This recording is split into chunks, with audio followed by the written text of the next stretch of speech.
Hi everyone, I'm Kelly Harrell, author, modern animist, and runes fangirl.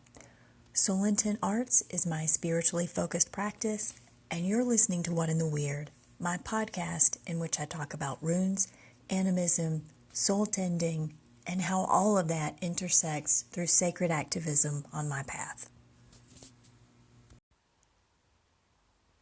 Hi everybody. Well, I have no news this week. Is that sad or just an indication that things are going well? Maybe both? I will say I've got several projects underway, and it's a good feeling after intentionally taking on nothing new since Runic Book of Days was sent to the editor probably 6 months ago.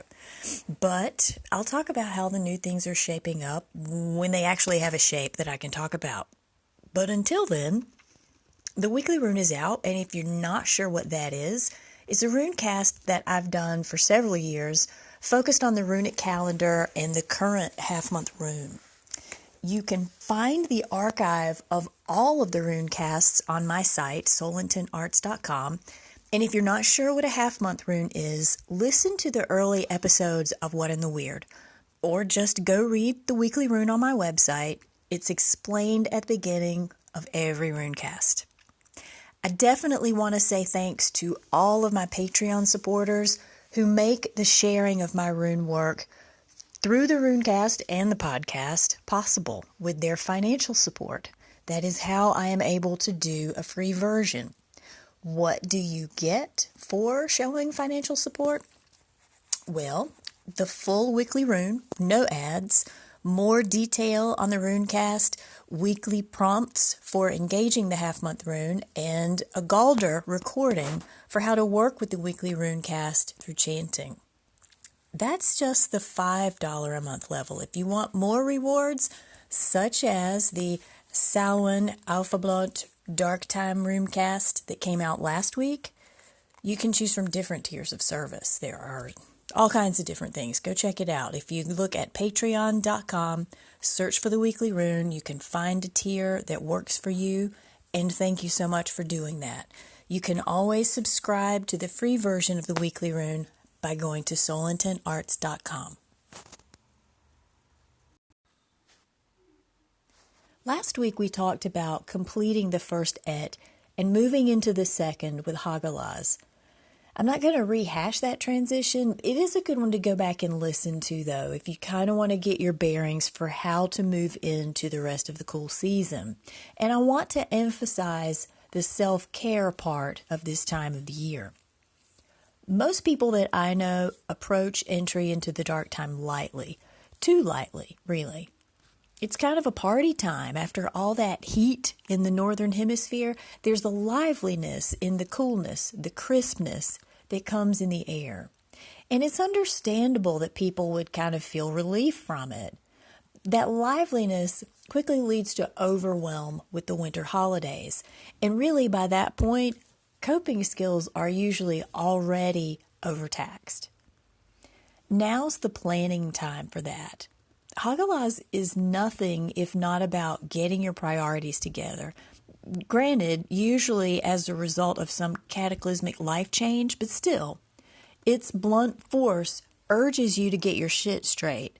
And given the trajectory of the winter runes that follow Hagalaz, heed that urge to prioritize now.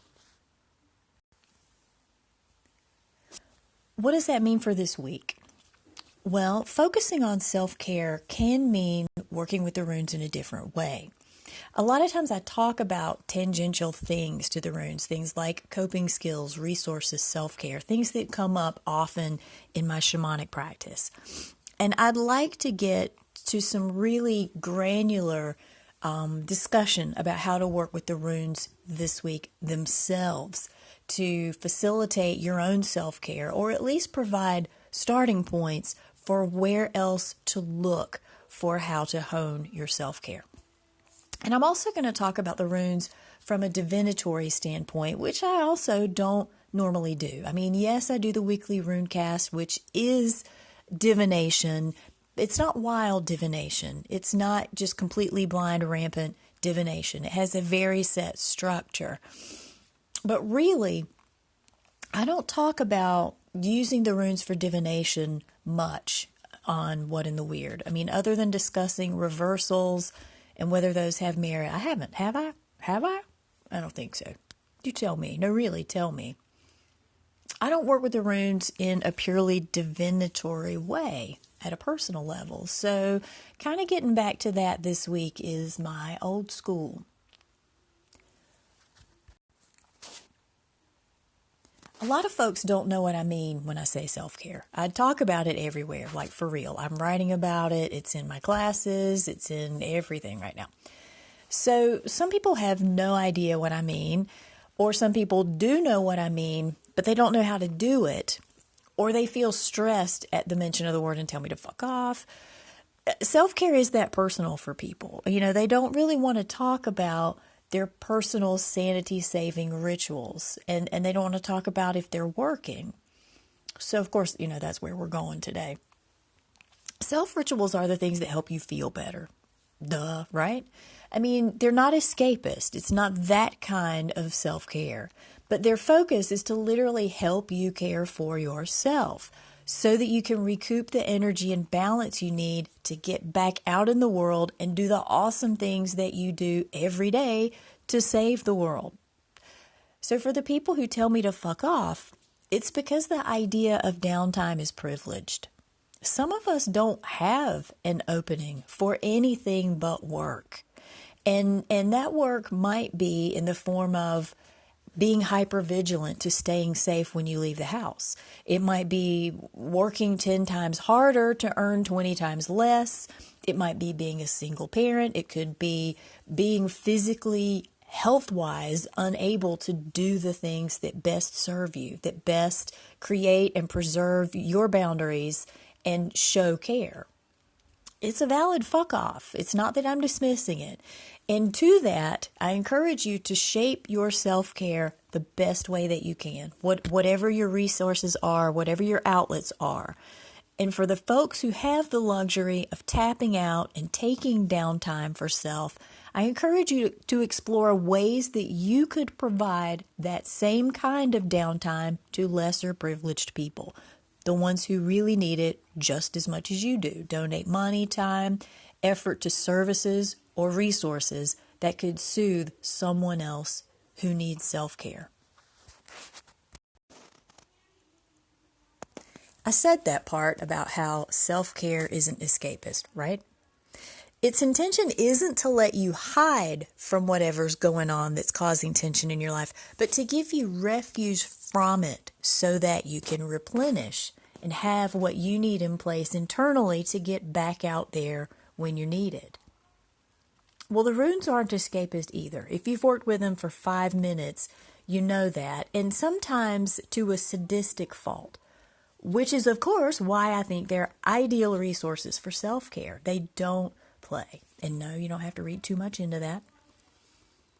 I'm going to assume, if you're listening, that you have your own rune set, that you literally physically have one, or that you're connected to the runes in some personal spiritual way, that you carry them with you. Whatever works for you. But bringing them into your self-care can be as simple as just setting a scale. Like, for instance, just pull out the first 8 runes, the first et, and set the others aside just for now. And assume that beginning with Fehu, just for this example, I personally don't start with Fehu, but we're just going to go with what everybody knows in the traditional ordering. Beginning with Fehu as maybe not doing so great with whatever your self-care is right now, and with Wunyo being just absolutely stellar healthcare. So from the first 8 runes, I want you to just draw one. And whatever one you draw, I want you to just hold in mind the intention for that rune is for you to know how you're doing with your self-care and assess where it falls in your scale. If Fehu's great, if Wunyo's not so great, what rune do you have? And that will give you an indication, right? If you trust the runes, this is a new way to look at working with them. So when you do that, take notes. I always tell everybody to write everything down. and then put all your runes back together. All of them. Everybody. Happy family. So the next thing I want you to do is write down 3 self-care practices that you do. And I mean ones that you really do, not ones that you tell people you do or that you wish you did or you would do if you had more time. 3 that you do. For each self-care practice in turn, meaning one at a time, I want you to make the same statement about that practice. I want you to say something along the lines, use the wording that works for you, that you would like for the runes to inform you how you're doing with this one self-care practice. And then draw a rune and sit with that for a little while. Like take some notes, write down, how do you interpret that rune? What does it say about how you're doing with that practice? Is that practice working? Does it need to go? And then I want you to do that with the second one and with the third one. And how does that inform you? I mean, depending on how your practices are up to this point, maybe you could do some follow-up, further divinatory follow-up with the runes about what you've learned for your self-care. However you engage the runes, see how you can take that dialogue further to be useful in enriching your self-care practices, to find ones that actually really work for you now before the shit hits the fan in the holidays. And if you're not doing so great and want some ideas on self-care practices, state that to the runes as well and see what you come back with. What do you pull out of that bag? Maybe you need self-care practices for different issues. Like you could say, work-related, do a draw or a cast even on that. Relationship, dealing with the world, the crazy that is just getting up in the morning every day. You could draw a rune for each one of those and see what practice is suggested by the rune that comes up. I think that how you read the runes really comes down to the relationship that you have with them and being able to apply really tactile, tangible life instances helps you get more out of them, out of your relationship with them, and it deeply informs you about your personal life. Keep it simple. Anything that you complicate, you're less likely to do in terms of working with the runes, in terms of your self-care. Keep it all simple. Keep it all doable. Let the wisdom that the runes brings you be brief and just go with it. Make some notes and see what you come back with. Learning self-care and doing it is 2 different things. How full is your cabinet with supplies that you never use or fitness paraphernalia that's still in the box? I mean, it's a thing, right? We just have a tendency to know this thing is good for me. I should do it. I'll go get one. I'll learn how to do it. I'll take the training. And then it literally just sits in the corner. So when I say self-care rituals are only as good as your best Ansus formulation, I mean, if you won't take the time to cultivate them in fair weather, if you don't learn to name it what it is and actually do it, take it for a test drive, then reaching for those self-care practices won't become a reflex by the time life really is a shitstorm. When it comes to consciousness-raising rituals, I tell people all the time, you can wait until life has gotten really stressful to start being more aware. It isn't that you can't. You absolutely can. You can wait until the trauma to learn awareness. But the thing is, if you do wait, you're going to double the amount of stress that you're feeling. What happens is you've got this life crisis playing out and you're trying to change your awareness, your personal patterns all at the same time. It's really hard to do, and that is the voice of experience.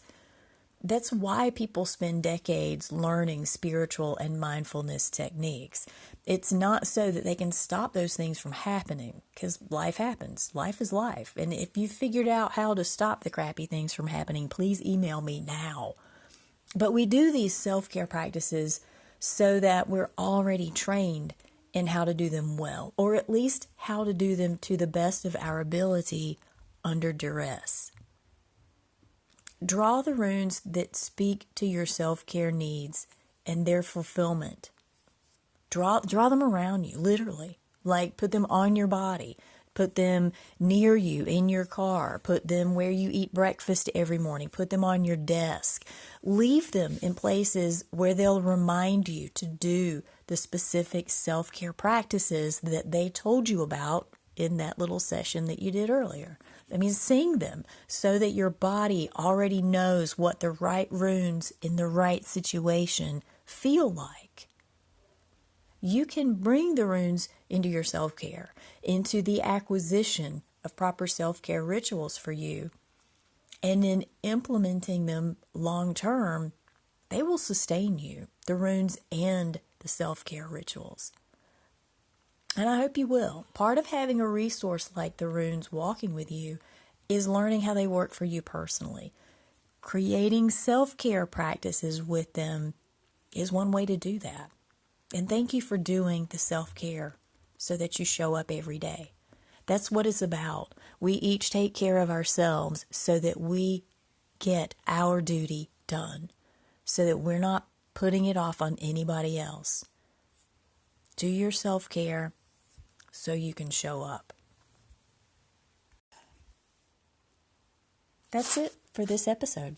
If you have questions or insights, I'm even open to suggestions about self-care, Hagalaz, preparing for the dark time, all of it. I'm in. Feel free to email me at kelly@soulintonarts.com, or you're more likely to catch me on Instagram at kellysoularts. And you can call in through the Anchor app that can be downloaded for Android or iPhone. You can check out earlier episodes by downloading those from Google Play or iTunes. And if you get a chance, check out Everyday Animism, which I co-host with a couple of lovely ladies, also on Anchor. You can learn more about me and my work by visiting soulintonarts.com. I'm Kelly, and this has been What in the Weird.